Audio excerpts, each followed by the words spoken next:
So in example 16, we have a composite function. We have an inverse cosine function plugged into a sine function.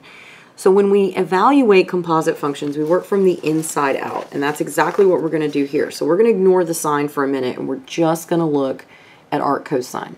So arc cosine has a range of 0 to pi. So that means only angles between 0 and pi can come out of here, and that's going to affect what we do in the next step.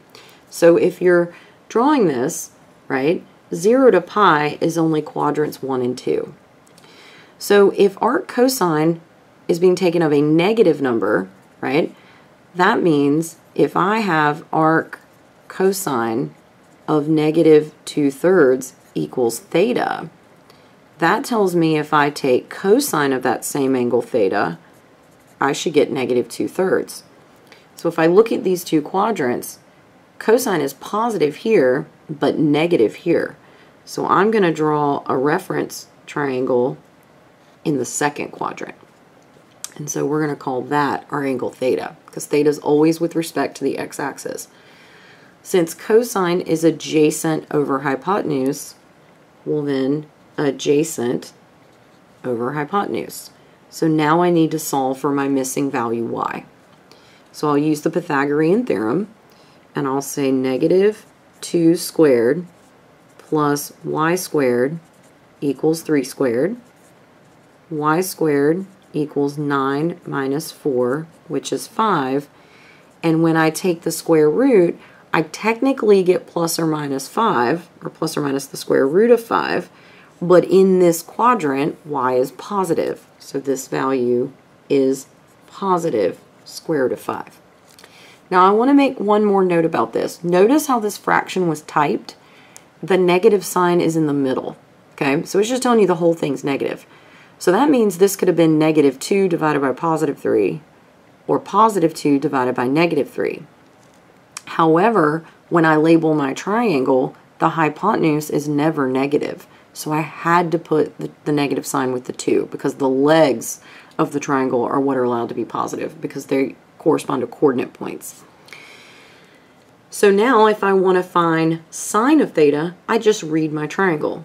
So sine of theta is going to be opposite over hypotenuse. So positive square root of 5 over 3. Now let's look at what happens if we have sine inside of an arcsine. The answer is not 5 pi over 6. And the reason the answer is not 5 pi over 6 is because arcsine is only allowed to give you angles between negative pi over 2 and pi over 2. So we're going to have to look at this guy and make some adjustments. So once again, we're going to start from the inside out. So the first thing I'm going to do is find out, well, where is 5 pi over 6? So we want to find out what sine of 5 pi over 6 is.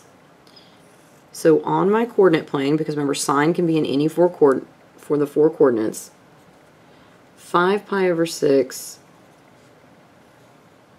is right here. And on my unit circle, this corresponds to negative square root of 3 over 2, comma, 1/2. So sine are the y values, so sine of 5 pi over 6 is 1/2. So now I need to figure out what is arcsine of 1/2.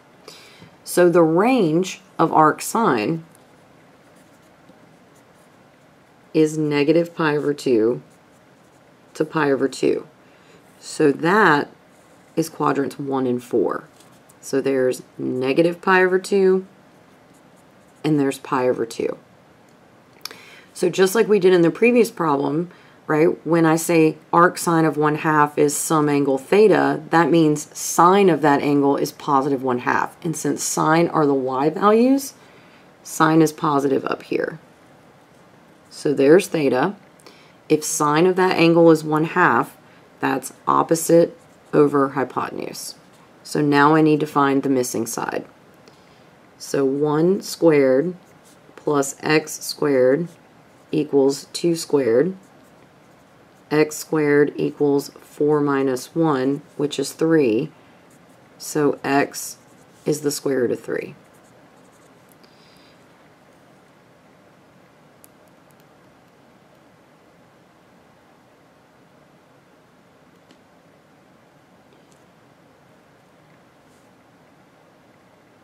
So if we want to know what angle this corresponds to, well, this is a known value on the unit circle.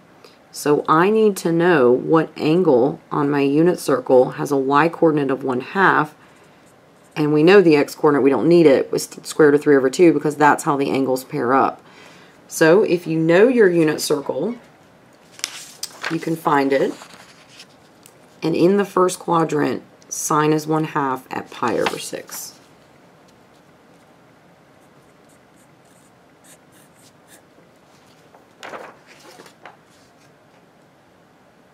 So I actually didn't really need to find the third side there, but it's okay.